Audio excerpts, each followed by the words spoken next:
Assalamualaikum warahmatullahi wabarakatuh. Bismillahirrahmanirrahim. Alhamdulillahi rabbil alamin. Wassalatu wassalamu ala ashrafil anbiya'i wal mursalin. وعلى آله وصحبه أجمعين. اللهم فقهنا في الدين وعلمنا تأويله. اللهم فقهنا في الدين وعلمنا تأويله. اللهم فقهنا في الدين وعلمنا تأويله. اللهم نور قلوبنا بنور هدايتك كما نورت الأرض بنورك شمسك أبدا أبدا برحمتك يا أرحم الراحمين. رب اشرح لي صدري ويسر لي أمري واحلل عقدة من لساني يفقه قولي. اللهم صل وسلم على سيدنا ومولانا محمد. Kitab Taqribul Ikhwan. Qala al-muallif rahimahullahu ta'ala wa nafa'ana bi'ulumihi wa bi'ulumina fid darain amin.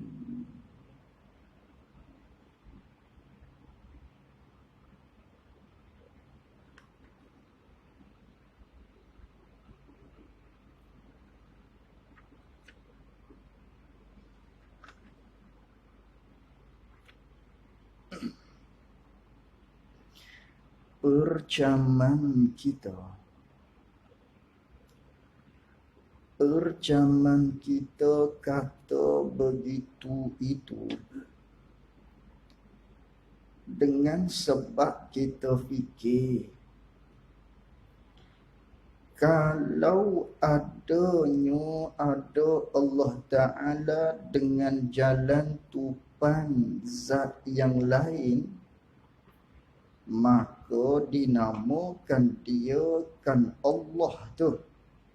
Manakala dia dengan jalan tupan zat yang lain, maka dinamakan dia ialah sifat.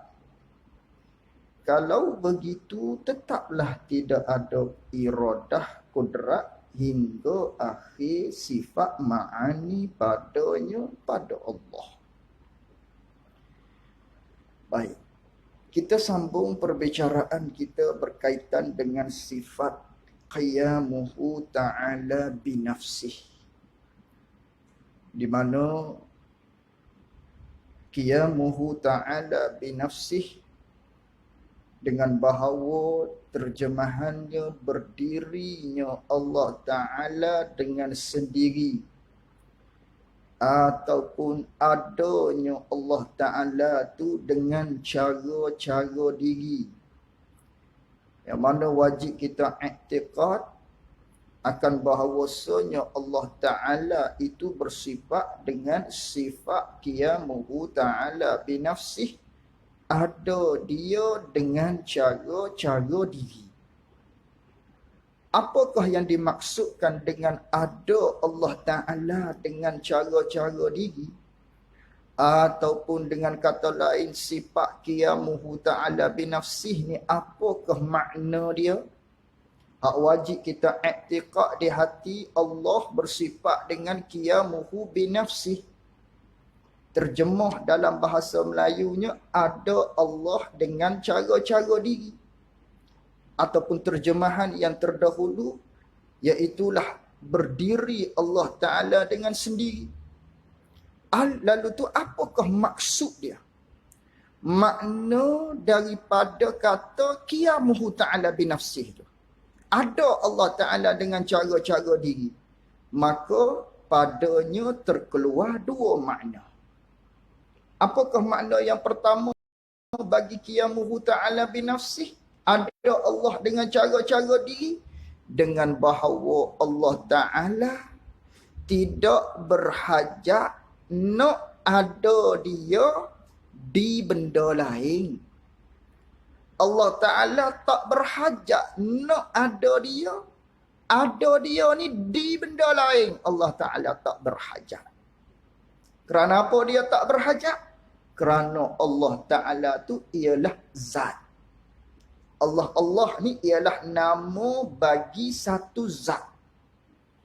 Bila mana Allah Ta'ala ni ialah zat, maka zat dia tidak berhajat kepada nak ada dia di benda lain.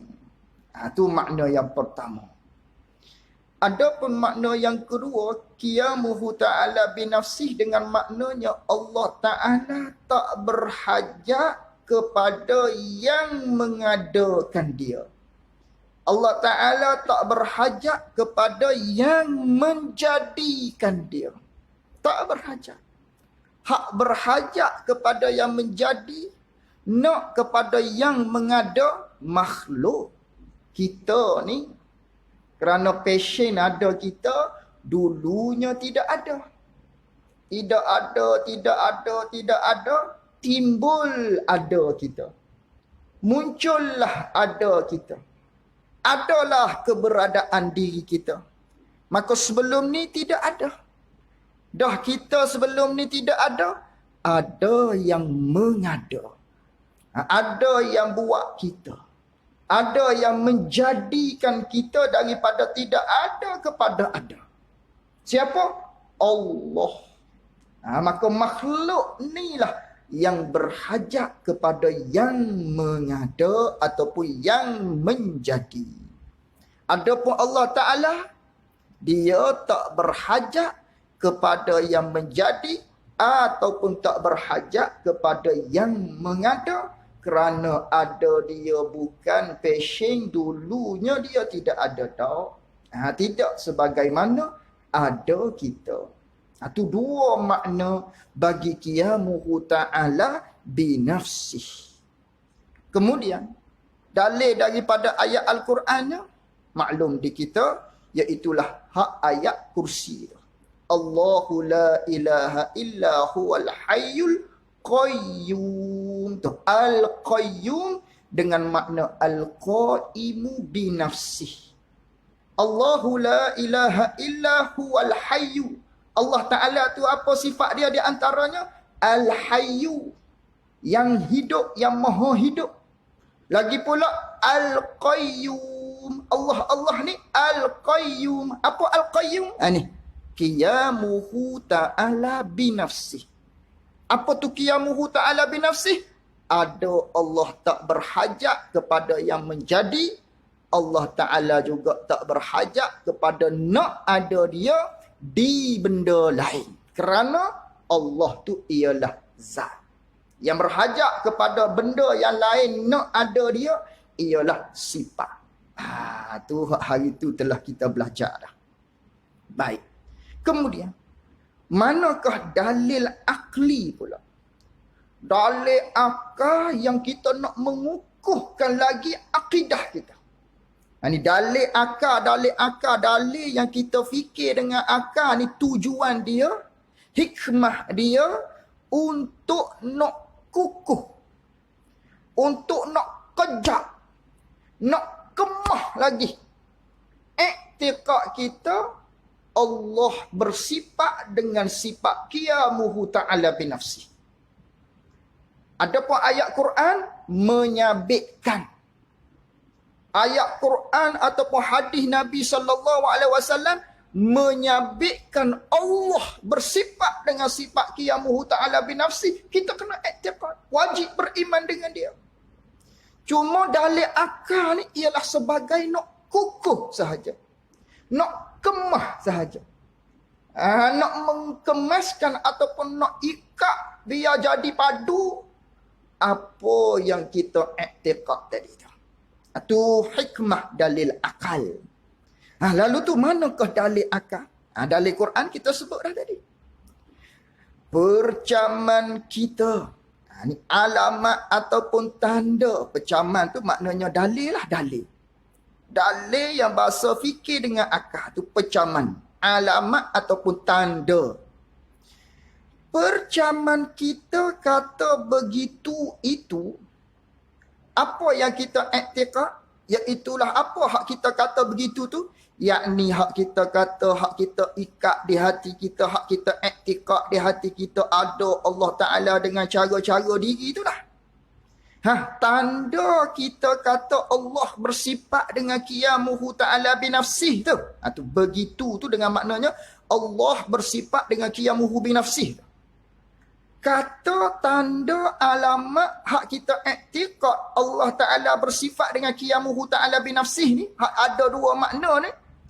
Dengan sebab kita fikir. Kita fikir begini. Jalan kita fikir dengan akalnya, kalau adanya ada Allah Ta'ala. Kalaulah atas jalan fardu takdir sahaja. Ini akal kita fikir. Nak menetapkan Allah bersifat dengan qiyamuhu ta'ala binafsih. Qiyamuhu ta'ala binafsih ada dua makna. Hak makna yang pertama dulu. Ada Allah, ada dia, tak berhajat kepada nak ada di benda lain. Maka kita fikir, kalau ada Allah Ta'ala dengan jalan tupan, yakni dengan jalan menumpang, dengan jalan menumpang pada zat yang lain, kalaulah Allah Ta'ala ni, jenis dia ada, dia kena ada di benda lain. Maka apakah nama begitu? Maka pada ketika itu dinamakan dia kan Allah Ta'ala tu sifat lah kalau begitu. Nama Allah sifat lah, bukan zat dah lah. Hak ni kita kena ingat perbahasan kita yang terdahulu. Biar kita kena tahu beza antara zat dengan sifat. Antara zat dengan sifat ni kita kena mahir. Tak mahir, susah nak faham hak ni. Bila kata zat, ialah maqama binafsih.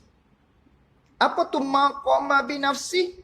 Barang ada dia, tak perlu ada di benda lain.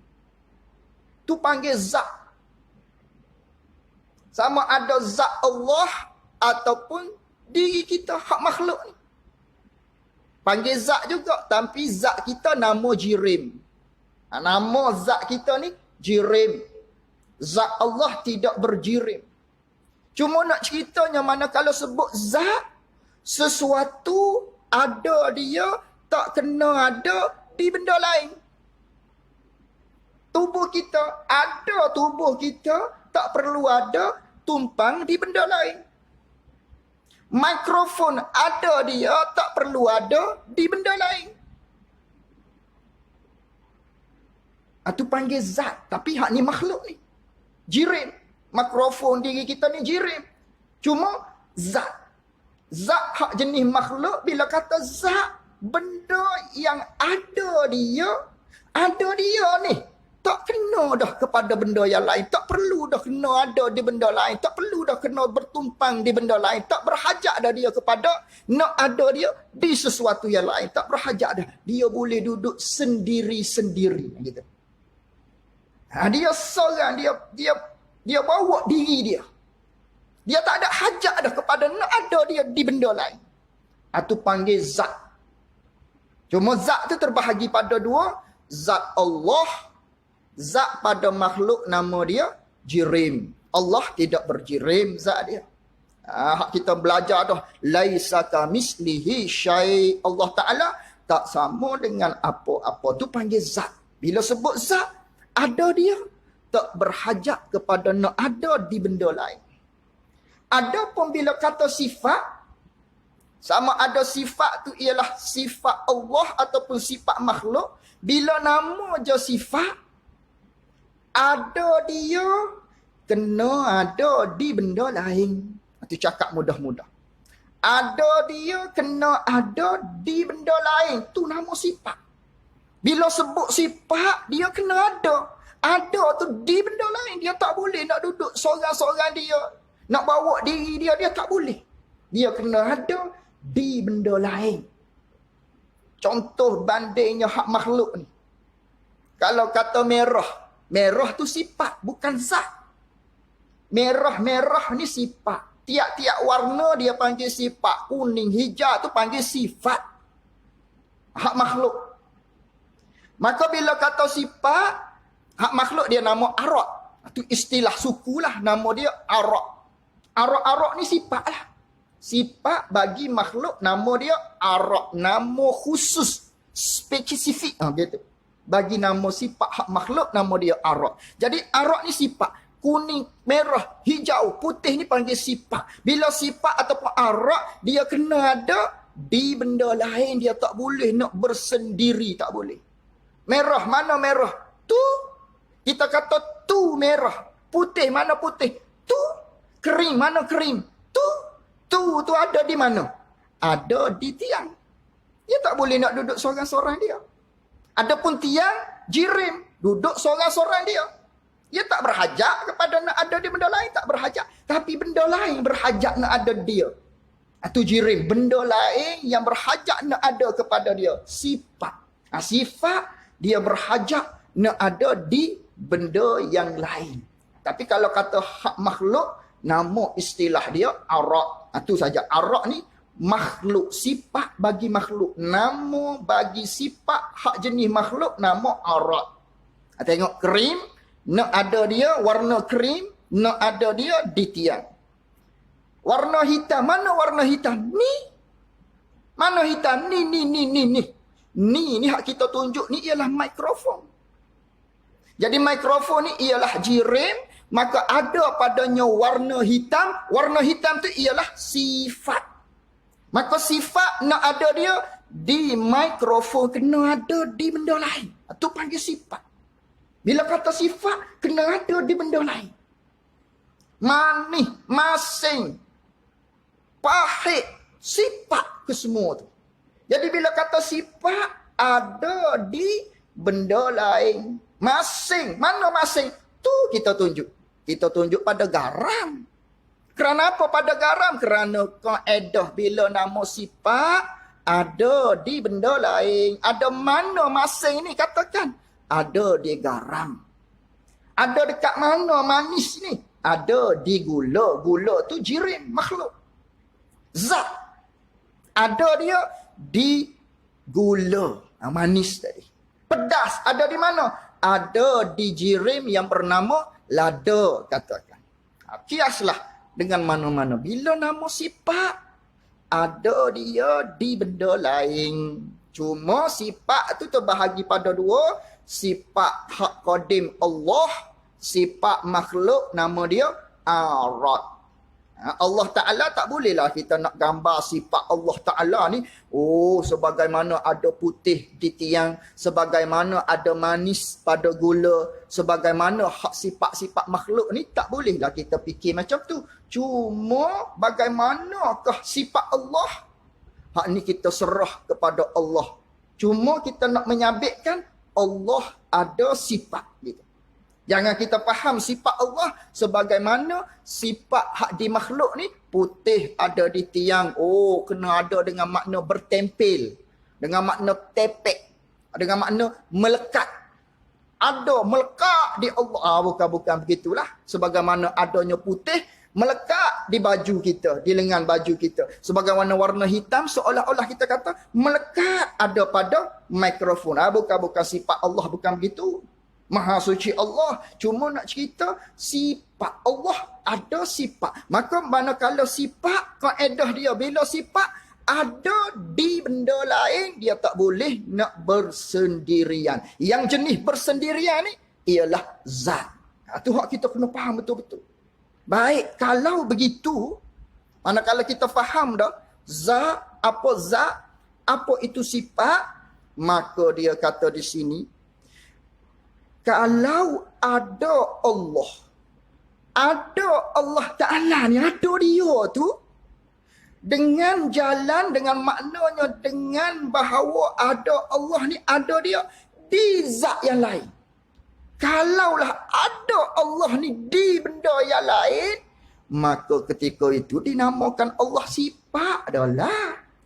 Nama sifatlah Allah. Kenapa kita kata Allah tu sifat? Kalau begitu, kerana tiap-tiap bila kata sifat ni lah hak pesing, ada dia di benda lain. Kalau kita kata Allah Ta'ala ni ialah kena ada di benda lain, maknanya Allah sifat. Tu keluar akal kita fikir. Hak kita sabitkan Allah tu zat. Hak tu jangan kacau dah. Allah zat. Allah zat. Allah ni ialah nama bagi satu zat. Tu etikad kita. Contoh buat lolok, buat misal sahaja fardu takdir. Kalau Allah ni bukan zat, dia berhajat kepada ada dia di benda lain, bermakna Allah tu sifat. Begitu. Jadi kalau Allah sifat, kalau begitu, kalau Allah Ta'ala tu sifat, tetaplah tidak ada kudrat, tidak ada iradah, hingga akhir daripada sifat ma'ani padanya pada Allah. Kalau Allah Ta'ala tu sifat, maka tidak adalah sifat kudrat. Tidak adalah sifat iradah kalau begitu. Tidak adalah sifat hayat kalau begitu. Tidak adalah sifat sama, sifat basar, sifat kalam kalau begitu. Kalau Allah sifat. Bila Allah sifat, tidak ada membawa kepada tidak ada sifat kudrat. Membawa kepada tidak ada iradat, ilmu, hayat, samak, basar, kalam. Kerana iradat, ilmu, hayat, samak, basar, kalam ni sifat. Kalau Allah tu sifat, bawa kepada tidak ada kudrat, iradat, ilmu, hayat, samak, basar, kalam. Kerana apa? Kerana yang bangsa ada. Kerana sifat-sifat ni, hak bangsa ada ni, kudrat, iradat hingga akhir, hingga kalam. Sifat iradat, kudrat iradat, ilmu, hayat, samak, basar, kalam ni padanya, pada yang bangsa ada tu, pada sifat tu, ialah mau benda itu, yakni dia nak benda tu dia nak ada dia pada zat yang membawa dirinya sendiri. Apa maksud? Kalau kita kata Allah tu sifat, ni kalau fardu takdir sahaja. Nak mengukuhkan akidah kita, Allah ialah zat bukan sifat. Kalau Allah itu, dia tu ialah bukan zat, bermakna dia sifat. Kalau Allah Ta'ala ni ada dia tu kena ada di benda yang lain, bermakna Allah sifat. Kalau Allah sifat, membawa kepada Allah ini tidak bersifatlah dengan sifat kudrat, tidak bersifatlah dengan sifat iradat, tidak bersifatlah dengan sifat ilmu. Kerana apa Allah bawa kepada tidak bersifat dengan sifat kudrat, tidak bersifat dengan iradat, tidak bersifat dengan ilmu, tidak bersifat dengan hayat? Kerana apa? Kerana sifat kudrat, sifat iradat, sifat ilmu, sifat hayat ni ialah sifat. Bila kata sifat, dia nak ada dia di sesuatu yang lain. Sebab tu kalau Allah sifat, dia takkan bersifat dengan sifat iradat. Dia tidak akan bersifat dengan sifat ilmu. Dia tidak akan bersifat dengan sifat hayat.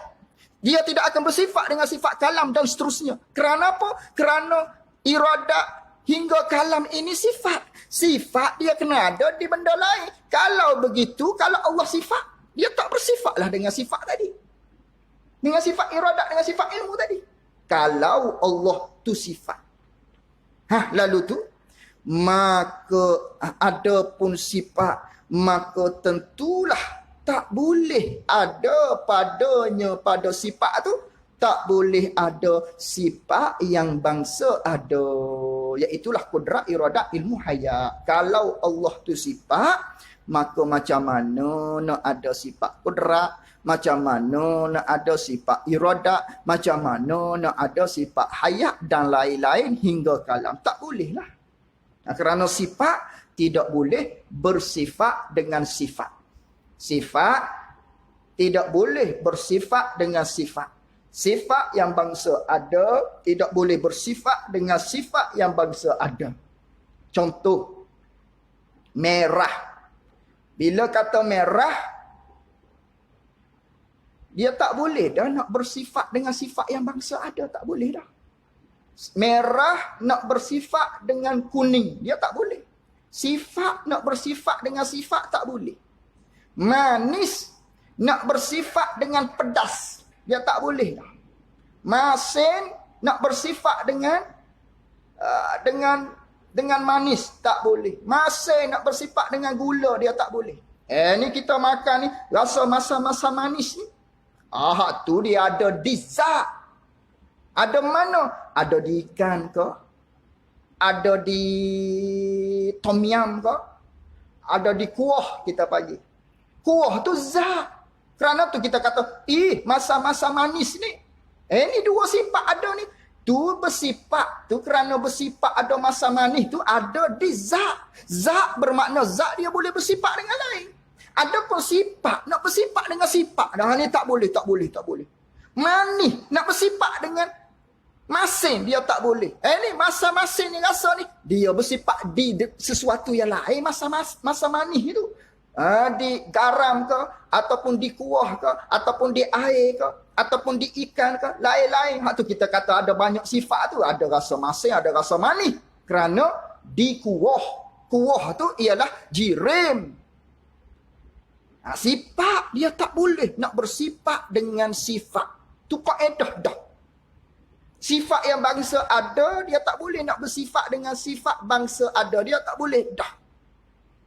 Tu kita tak bagi tahu lagi tu sifat terbahagi pada dua. Tu biar dulu. Faham hak ni dulu. Sifat yang bangsa ada, dia tak boleh nak bersifat dengan sifat bangsa ada. Manis, dia tak boleh dah nak bersifat dengan masin. Tak boleh dah. Pedas nak bersifat dengan manis. Dia tak boleh dah. Putih nak bersifat dengan kuning. Dia tak boleh dah. Hijau nak bersifat dengan merah. Dia tak boleh dah. Sifat yang bangsa ada tak boleh nak bersifat dengan sifat yang bangsa ada yang lain. Dia tak boleh.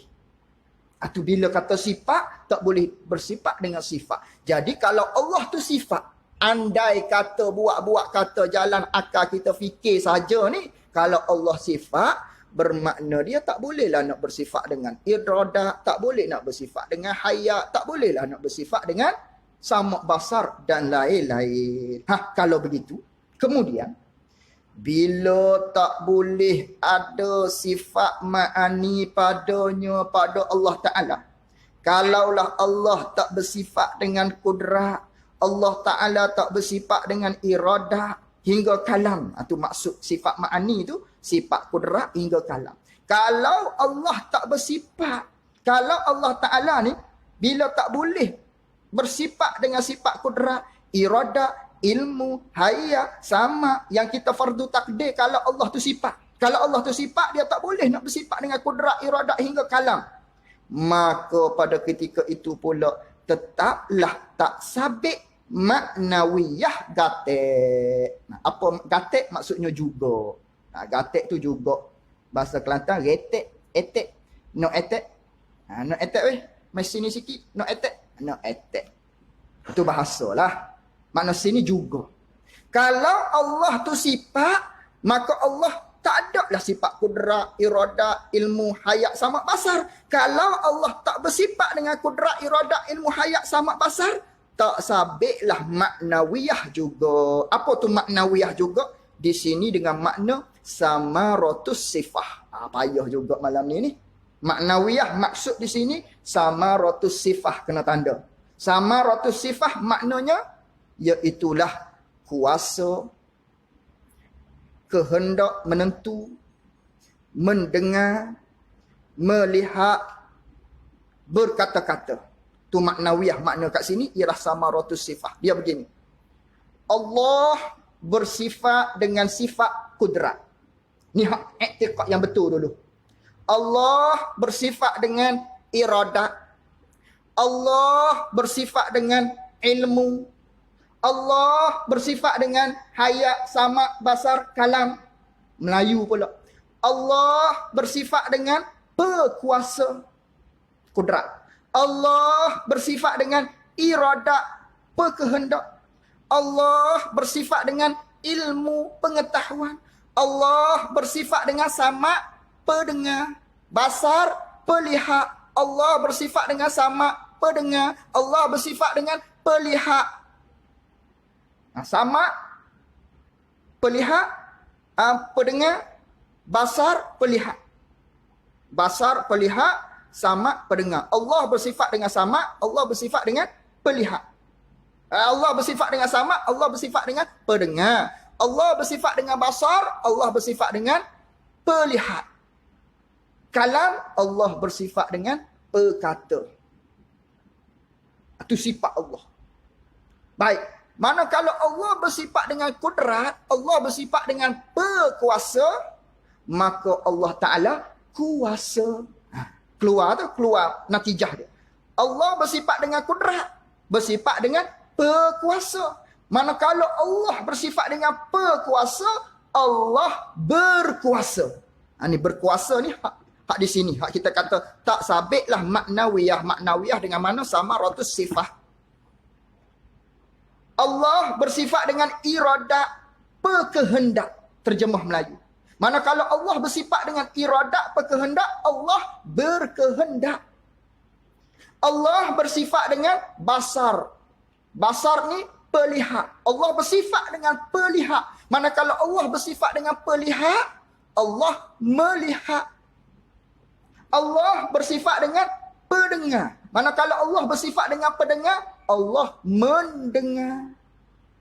Baik, kalau Allah tu sifat, Allah tak bersifat adalah dengan iradat ilmu hayat sama basar. Kalau Allah tak bersifat dengan sama basar kalam, sifat kudrat iradat ilmu hayat sama basar kalam, kalau Allah Ta'ala tak bersifat dengan sifat ni, maka Allah Ta'ala tu pula tak sabitlah kuasa di dia. Tak muncul dah lah kita kata maha kuasa, maha mendengar Allah Ta'ala ni, maha melihat Allah Ta'ala ni, maha mengetahui Allah Ta'ala ni. Kerana bila kita kata Allah maha melihat, fahamnya Allah bersifat dengan sifat pelihat. Manakala kita kata Allah Ta'ala maha berkuasa, fahamnya Allah bersifat dengan sifat kudrat. Manakala kita yakin Allah Ta'ala maha mengetahui, fahamlah kepada kita Allah bersifat dengan sifat ilmu. Manakala kita yakin Allah Ta'ala maha menghendaki, fahamlah kepada kita Allah bersifat dengan iradat. Kalau Allah tu sifat, maka tak boleh nak ada sifat iradat, tak boleh nak ada sifat kudrat, tak boleh nak ada sifat ilmu hayat sama basar. Bila tidak ada sifat-sifat ni, macam mana nak kata maha kuasa, macam mana nak kata maha mendengar, maha melihat dan lain-lain daripadanya. Itu maksud dia. Kalau begitu, maka nyatalah bohong berlawak kerana membawa kepada tak boleh ada satu perkara pun bila ternafi kudrat iradat hingga akhir. Bohong dah, palsu dah, tipu dah, kerana tak boleh membawa kepada tak boleh ada satu perkara, yakni satu makhluk pun apabila ternafi sifat kudrat dan iradat, bawa kepada tidak ada dalam makhluk ni. Sedangkan makhluk ni dah ada dah, menunjukkan Allah Ta'ala ada sifat. Dah Allah tu ada sifat, bermakna Allah tu ialah zat. Allah Ta'ala bukan sifat. Tu kita kata mana dalil Allah Ta'ala bersifat dengan qiyamuhu binafsih? Dalilnya ialah langit dan bumi ini. Sebab apa kita kata langit bumi ni Allah bersifat, dalil bagi Allah bersifat dengan qiyamuhu binafsih? Tu jalan dia. Kalau Allah Ta'ala itu sifat, maka Allah tidak bersifat dengan kudrat. Kalau Allah tidak bersifat dengan kudrat, bermakna Allah tidak maha berkuasa. Kalau Allah tu tidak maha berkuasa, macam mana nak ada langit bumi ni? Gitu. Sedangkan langit bumi dah ada, bermakna dah langit bumi ni kita telah tengok ada. Allah tu bersifat dengan kudrat, dia maha kuasa. Dah dia tu maha kuasa, bermakna Allah tu bukan sifat, dia tu ialah zat. Itu akal kita fikir. Itu hak pertama. Yang kedua, kemudian jika Tuhan itu ada Tuhan dengan sebab ada yang mengadakan dia kan Tuhan. Yang kedua pula. Yang mana kita iktikad ada Allah, tidak ada yang menjadi. Kalau ada Allah ni ada yang menjadi, maka tentulah baru Allah itu. Tentulah ada Allah Ta'ala tu baru. Apa baru? Ada Allah sebelumnya tidak ada. Maka kalau ada Allah ni seperti kita, dulunya tidak ada, telah terdahulu jalan bahungnya, bahung baru pada dalil kidam yang dahulu itu. Telah kita belajar di sifat, maknanya sifat kidam dulu. Hak tu kita kembali kepada sifat kidam, di mana kita telah bicara keluarnya daur dan tasalsul. Maka kalau begitu, kejaplah ada Allah Ta'ala dengan cara-cara dirinya dan tak berhajat kepada zat atau tak berhajat kepada yang mengadakan dia kan Allah. Wallahu a'lam. Kita sambung pada bahasan sifat wahdaniyah. Seterusnya kita azan dulu, kita baca musalli sikit.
La ilaha illallah Muhammadur Rasulullah wa marabbaha sidah wa dikta Muhammad sallallahu qa'imah anti Muhammadin musyidda wal fadilah wa syarafa wa darajat 'inda ar-rafiyah wa ba'athu maqaman mahmudan allazi wa'ata innaka la tushriful mi'ad. Kitab Munyatul Musallin muka surat 18. Qala al-muallif rahimahullahu ta'ala, adapun sunat yang dikerjakan kemudian daripada sembahyang. Adapun sunat, yakni perkara-perkara yang sunat yang mana dikerjakan, kita buat dia bila? Kemudian daripada sembahyang, yakni selepas daripada sembahyang. Ini nak menyatakan pula perkara-perkara yang kita sunat buat selepas daripada sembahyang. Yang dulu kita telah belajar berkaitan dengan perkara-perkara yang makruh. Benda-benda hak makruh. Maka hak ni pula benda-benda hak sunat. Tapi bila kita buat? Lepas daripada solat. Apa di antaranya? Maka adalah Nabi sallallahu alaihi wasallam apabila selesai daripada sembahyang, Nabi kita sallallahu alaihi wasallam apabila sudah daripada solat, tak kala Nabi siap daripada sembahyang, selesai daripada sembahyang, menyapu dengan tangannya, dengan tangan baginda Nabi kita yang mulia. Nabi sapu dengan tangan, sapu-sapu di atas kepalanya, kepala Nabi kita sallallahu alaihi wasallam. Sudah daripada beri salam, tu makna selesai. Manakala sudah daripada beri salam, apa hak Nabi kerjakan? Ini sunat hak kita buat lepas daripada solat. Selesai daripada salam, Nabi dia menyapu tangan dia di atas kepala. Nabi sapu kepala, rauk ke arah wajah. Kemudian, manakala Nabi itu sapu kepala dengan tangan dia, dan dibacanya, yakni hal keadaan Nabi baca ketika mana Nabi sapu tu, Bismillahillazi la ilaha illa huwar rahmanur rahim Allahumma azhib. Itu kitab tu silap tu. Kalau azhab silap, baris dia azhib. Allahumma azhib anil hamma wal hazan. Itu sambil-sambil baca. Bismillahirrahmanirrahim. Bismillahillazi la ilaha illa huwar rahmanur rahim. Allahumma anni. Allahumma azhib anni hammil wal hazan. Hammal wal hazan. Maaf. Allahumma azhib annil hammi wal hazan. Hammi pula dah. Hamma. Silap bagi. Allahumma azhib anil hamma wal hazan. Nabi baca macam tu. Apa maksudnya? Bismillahillazi la ilaha illa huwar rahman. Dengan nama Allah. Allah tu ialah Tuhan yang tidak ada melainkan dia, yang mana Allah tu bersifat dengan Rahman, dengan Rahim. Allahumma azhib, ya Allah, hilangkan olehmu ya Allah, anni, daripada aku ni, menghilangkanlah al-hamma wal hazan, yakni akan duka cita hak masa akan datang, wal hazan, duka cita hak lepas dah, hak aku ada serabut dalam hati aku, hak akan datang bawa kepada diri aku serabut, hak lepas-lepas kalau ada hati aku duduk serabut, engkau hilangkanlah ya Allah. Itu ketika mana kita selesai daripada solat baca.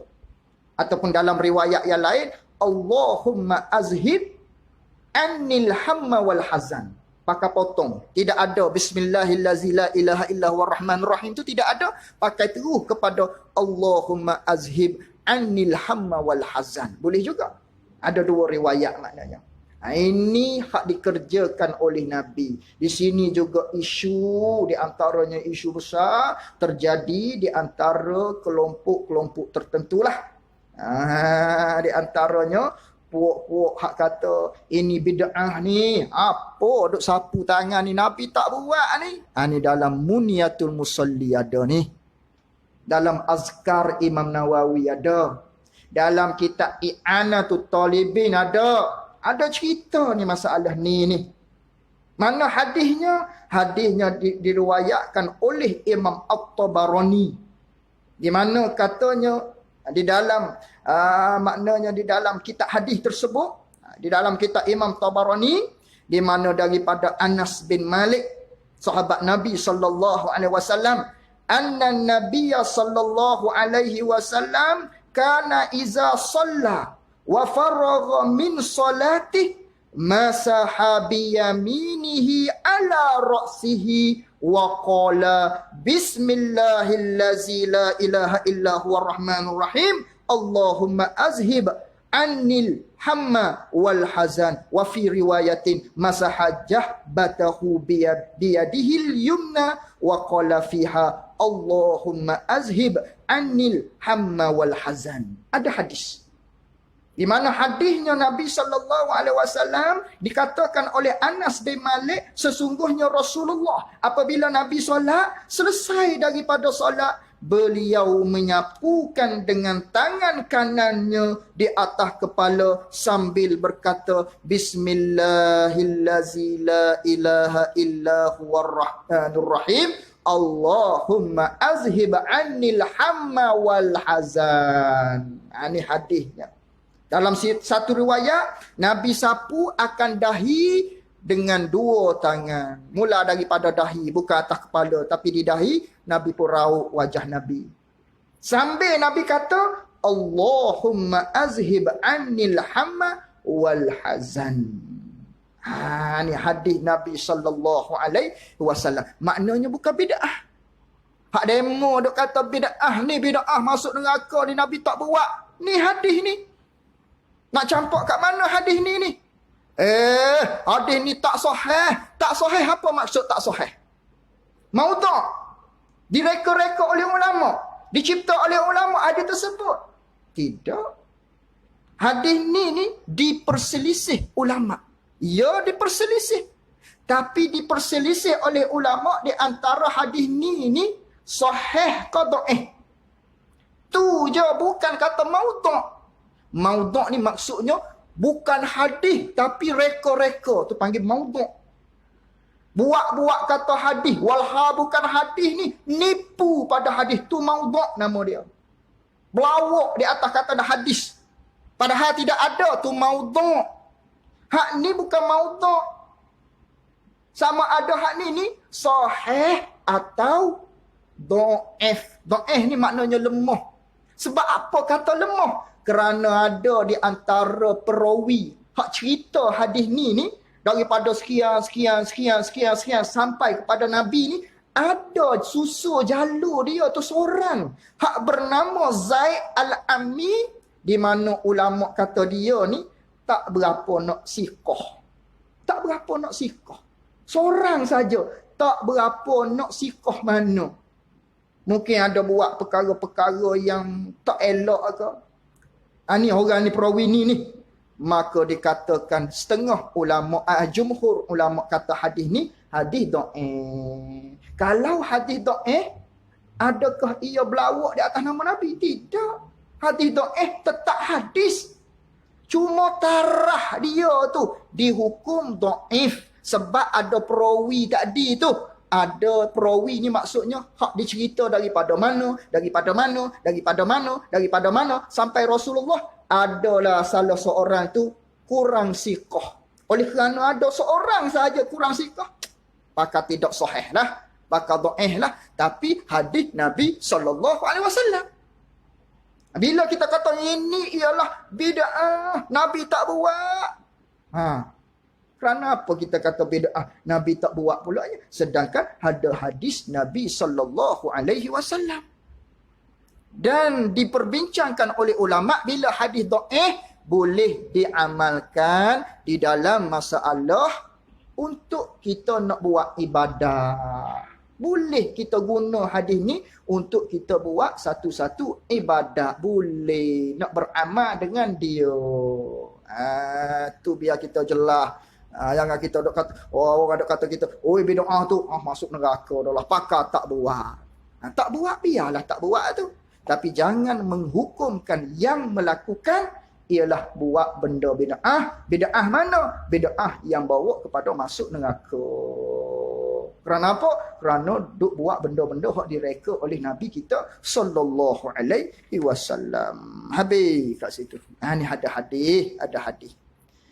Kemudian apa dah? Wallahu a'lam wa ilmuhu atam. Jazakumullahu khairan jazaa. Assalamualaikum warahmatullahi wabarakatuh.